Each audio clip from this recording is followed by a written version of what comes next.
مولانا میں دعوت خطاب دیتا ہوں صدر پی ٹی ایم، امام سیاست، بطل حریت، قائد جمعیت، قائد ملت اسلامیہ مولانا فضل الرحمان۔ مولانا آ رہا ہے، مولانا آ رہا ہے، مولانا آ رہا ہے، مولانا آ رہا ہے، مولانا آ رہا ہے۔ دنیا سے بھاگو، مولانا آ رہا ہے، مولانا آ رہا ہے، مولانا آ رہا ہے۔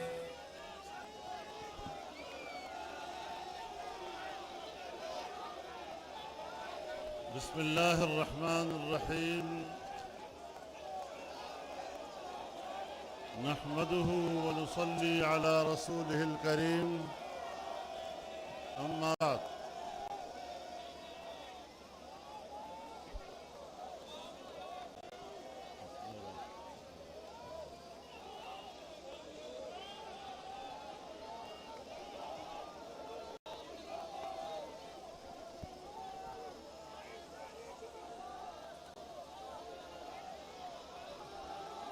اسٹیج پر موجود عمائدین قوم، قائدین کرام، بزرگان ملت،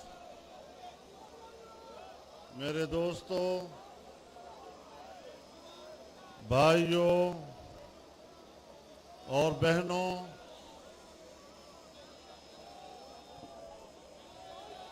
میں سب سے پہلے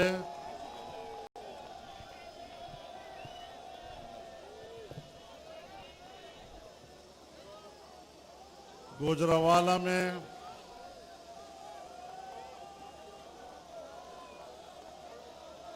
پاکستان ڈیموکریٹک موومنٹ کے زیر انتظام منعقدہ اس عظیم الشان اجتماع کی میزبانی پر پاکستان مسلم لیگ نون کو شکریہ ادا کرتا ہوں۔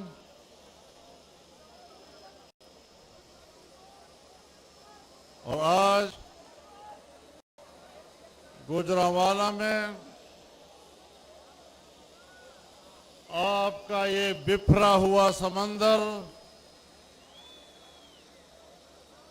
جعلی حکمرانوں کی کشتی کو غرقاب کر کے ہی دم لے گا، اور جب تک اس ناپائیدار کشتی کو غرقاب نہیں کیا جائے گا، یہ موجزن اور ٹھاٹھے مارتا ہوا سمندر اب تھمے گا نہیں۔ میرے دوستو، گوجرانوالہ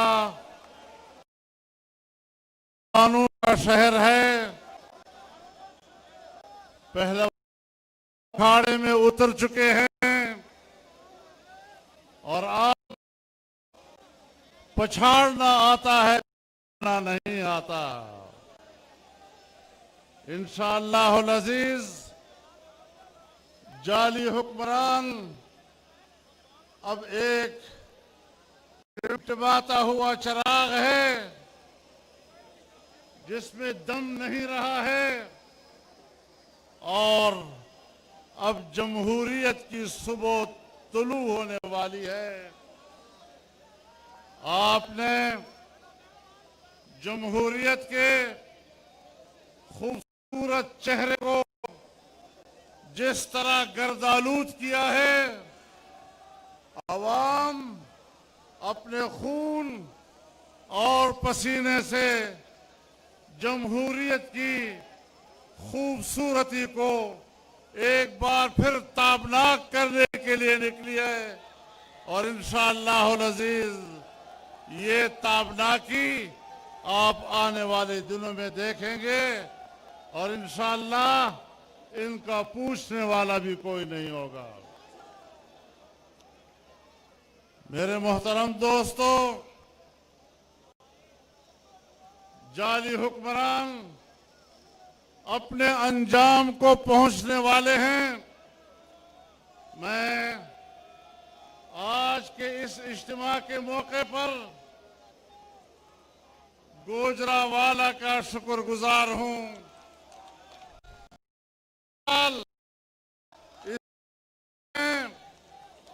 ہم آزادی مارچ لے کر یہاں سے گزر رہے تھے، آپ نے جس طرح ہمارا استقبال کیا تھا، جس طرح آپ نے ہمیں خوش آمدید کہا تھا، میں بھول نہیں سکتا۔ اور آج جو پہلے دن ہم نے علم بغاوت بلند کیا تھا، اس ناجائز اور غیر آئینی حکومت کے خلاف ہم استقامت کے ساتھ کھڑے رہے۔ ہم نے علم بغاوت کو نہیں دیا۔ ہم نے وہ علم بغاوت آج چلتے چلتے آج پاکستان ڈیموکریٹک موومنٹ کی صورت میں پاکستان کی تمام جمہوریت پسند قوتیں ایک پلیٹ فارم پر آج گوجرانوالہ سے تحریک کا آغاز کر رہی ہے۔ اب تحریک چل پڑی ہے۔ یہاں عوام کراچی میں آئے گا، کوئٹہ میں آئے گا، لاہور میں آئے گا، ملتان میں آئے گا، پشاور میں آئے گا، اور انشاءاللہ پھر کہتا ہوں، اگر ہمت آپ کے اندر ہوئی، انشاءاللہ یہ آنے والا دسمبر نہیں دیکھیں گے۔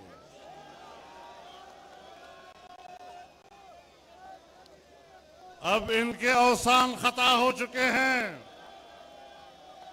ان کی ہمت جواب دے چکی ہے، اور آج جہاں وہ کہتے ہیں کہ پارلیمنٹ میں ہماری اکثریت ہے، جہاں یہ لوگ پارلیمنٹ میں اپنی اکثریت کے دعوے دار ہیں، آج کے دن 15 ممبران اپوزیشن نے جعلی حکمران کو ایوان سے بھگایا ہے۔ ان کی اکثریت اس کے کام نہیں آئی ہے، اس کی اکثریت اس کو سہارا نہیں دے سکی ہے۔ میں یہ بھی کہہ دینا چاہتا ہوں کہ اگر یہ سلیکٹڈ ہے تو کوئی تو سلیکٹر بھی ہے۔ اب نام نہیں لینا، کیسے نام نہ لیں؟ آپ نے چوراہے کے اوپر جمہوریت کو ذبح کیا ہے، اور جمہوریت کو ذبح کر کے ایک جعلی حکمران کو اقتدار کے تخت پر بٹھایا ہے۔ اس کا ذمہ دار کون ہوگا؟ جمہوریت کے قتل کا مجرم کون ہوگا؟ اور میں پوچھنے کا حق رکھتا ہوں یا نہیں؟ کیا میں یہ پوچھنے کا حق رکھتا ہوں یا نہیں؟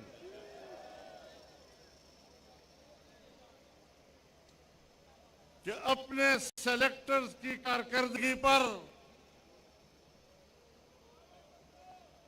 اپنے سلیکٹڈ کی کارکردگی پر اس کے سلیکٹرز شرمندہ ہیں یا ابھی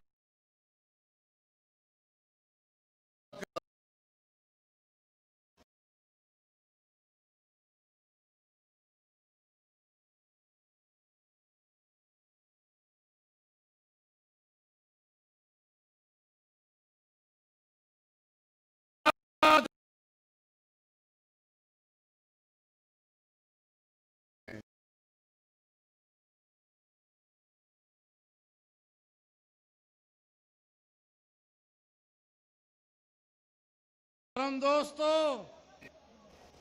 تو انہوں نے جواب اس کانفرنس ہوئی تو انہوں نے جواب میں کہا آج انڈیا بڑا خوش ہے، پاکستان کے سیاسی جماعتوں کے اتحاد سے انڈیا بہت خوش ہے۔ میں کہتا ہوں جب تم نے کشمیر کو انڈیا کے ہاتھوں بیچا، انڈیا نے تو اس دن عید منائی تھی، انڈیا نے تو اس وقت بغلے بجائیں جب اس نے کشمیر پر قبضہ کیا، اور تم نے خاموشی سے اس کو قبول کر لیا تھا۔ پارٹیز کانفرنس کے وقت انڈیا خوشی نہیں منا سکتا، انڈیا خوشی نہیں منا سکتا۔ انڈیا نے اس دن خوشی منائی تھی جب پاکستان میں عام انتخابات میں دھاندلی کی گئی، جب ایک جعلی وزیر اعظم اس وقت خوشی منائی تھی جب ایک جعلی وزیر اعظم انڈیا نے اس وقت کے اقتدار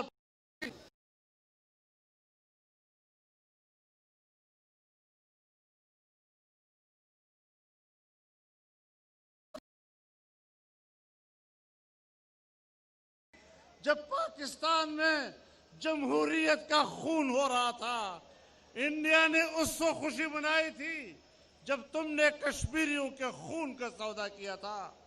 آج انڈیا میں ماتم بچھ رہا ہے کہ آج پھر پاکستان میں جمہوریت کی بات کی جا رہی ہے، پاکستان کی آئین کی اعلیٰ قدروں کی بات کی جا رہی ہے، آج پاکستان میں کشمیر کی بات کی جا رہی ہے۔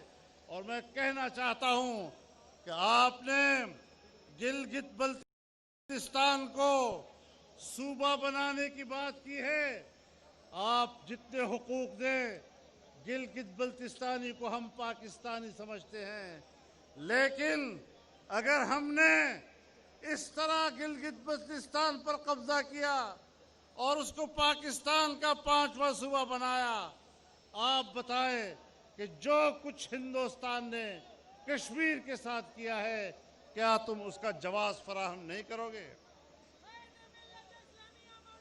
کیا ہمارا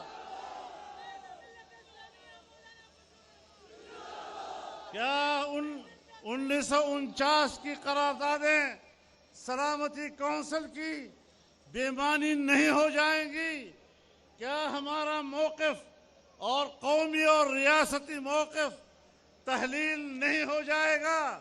اور کیا ہم نے 49 کی قراردادوں میں جو کشمیر کا نقشہ وہاں جمع کرایا تھا، کیا اس نقشے میں گلگت بلتستان شامل نہیں تھا؟ اور کیا آزاد کشمیر کی سپریم کورٹ نے یہ فیصلہ نہیں دیا کہ گلگت بلتستان آزاد جموں کشمیر کا حصہ ہے، آل جموں کشمیر کا حصہ قرار دینا یہ سپریم کورٹ کا فیصلہ ہے، آل جموں کشمیر کا حصہ قرار دینا آپ کے نقشوں کا، آپ کے نقشے اس کی گواہی دے رہے ہیں جب آپ نے خود جمع کرائے تھے۔ آج آپ خطے میں تبدیلی لانا چاہتے ہیں، جغرافیائی تبدیلیاں لانا چاہتے ہیں، جغرافیائی تبدیلیاں لانا یہ امریکہ کا ایجنڈا ہو سکتا ہے۔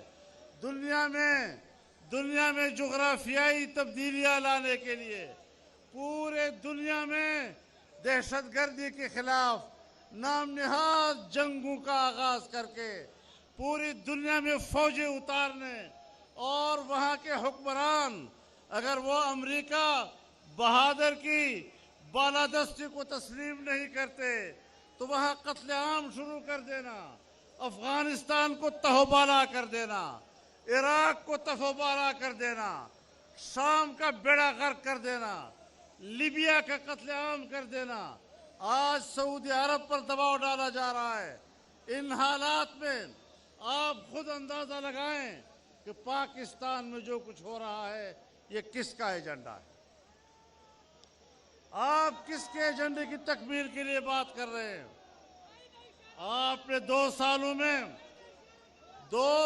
میں اگر بجٹ پیش کیا ہے تو آپ کا بجٹ IMF نے تیار کیا ہے، ATF کے دباؤ پر قانون سازی کی ہے، بین الاقوامی ادارے آپ کی قانون سازی کرا رہے ہیں، بین الاقوامی ادارے آپ کا بجٹ تیار کر رہے ہیں، اور پھر بھی کہتے ہیں کہ میں بیرونی ایجنڈے کا ایجنٹ نہیں ہوں۔ ہم نے پہلے دن کہا تھا کہ آپ کسی کے ایجنٹ ہیں، ہم نے پہلے دن کہا تھا کہ آپ پاکستان کے ایجنڈے پر اقتدار میں نہیں آئے، آپ یا اسرائیل کے ایجنڈے پر اقتدار میں آئے ہیں یا امریکہ کے ایجنڈے پر اقتدار میں آئے ہیں۔ بہرحال آپ پاکستان کے عوام کے نمائندے نہیں، آپ کسی بیرونی قوت کے ایجنٹ ہیں۔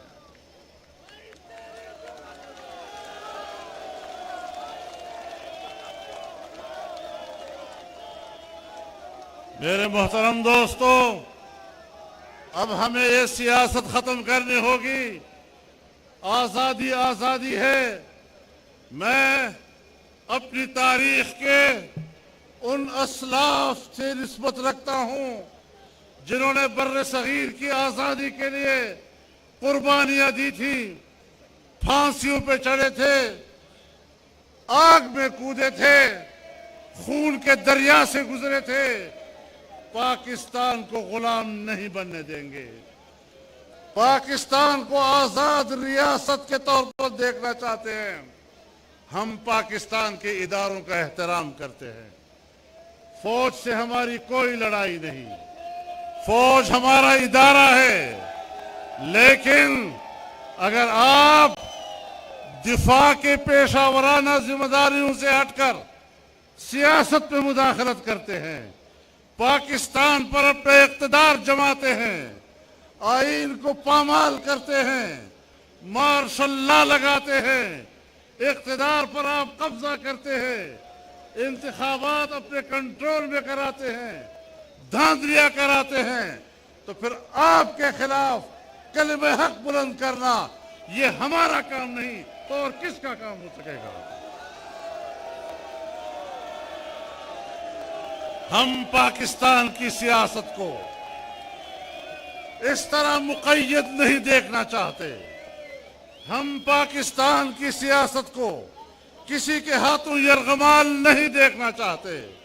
ہم پاکستان کی سیاست کو قوم کے ہاتھوں دینا چاہتے ہیں۔ ووٹ پاکستان کے عوام کا حق ہے، یہ حق چھینا گیا ہے، اس حق پر ڈاکہ ڈالا گیا ہے۔ ہم قوم کے اس حق کو عوام تک پہنچانا چاہتے ہیں، اس کے لیے عوام کو میدان میں آنا ہوگا۔ میرے محترم دوستو، میرے قائدین نے بڑی صراحت کے ساتھ پاکستان کی معیشت پر تفصیلی بات کی ہے۔ تفصیلی گفتگو کی ضرورت نہیں ہے، لیکن آج آپ اپنی معیشت کی زبونحالی کی انتہا کو پہنچ چکے ہیں، اور جب کسی ملک کی معیشت بیٹھ جاتی ہے پھر وہ کرۂ ارض پر اپنی جغرافیائی بقا کی جنگ لڑتا ہے۔ اگر سوویت یونین اپنی معیشت کی تباہی کے نتیجے میں آج کرۂ ارض کے نقشے پر نہیں ہے تو پاکستان اتنا طاقتور نہیں کہ وہ اپنے وجود کو برقرار رکھ سکے۔ آؤ پوری قوم اکٹھی ہو، تمام جماعتیں ایک صف پہ کھڑی ہو، ہم آپس میں اختلاف کریں گے لیکن ملک ایک ہے، اس ملک کو بچانا ہے۔ آئین ایک ہے، اس آئین کو بچانا ہے۔ جمہوریت پہ اتفاق ہے، اس جمہوریت کو بچانا ہے۔ پاکستان کا اسلامی تشخص، اس پر کوئی اختلاف نہیں۔ ہم نے پاکستان کے اسلامی تشخص کے تحفظ کرنا ہے۔ ہم نے ملک کے اندر ہم آہنگی پیدا کرنی ہے۔ فرقہ وارانہ نفرتیں کہاں سے پیدا کی جاتی ہے، یہ تعصبات کہاں سے جنم لیتی ہیں، سب ہمیں معلوم ہے۔ کہاں سے یہ ساری چیزیں بنتی رہتی ہیں۔ آج ملک میں خون ریزیاں کرائی جا رہی ہیں، اس بنیاد پر تاکہ لوگ فرقہ واریت کی بنیاد پر لڑیں اور پاکستان میں سیاسی عمل کمزور ہو جائے۔ جمعیت علماء اسلام نے ہمیشہ فرقہ وارانہ نفرتوں کی نفی کی ہے، قومی وحدت کی بات کی ہے، اور تمام مکاتب فکر کی سیاسی قوتوں نے ہم آہنگی کی بات کی ہے۔ انشاءاللہ ہم اس ملک کو فرقہ واریت کی بھینٹ نہیں چڑھنے دیں گے۔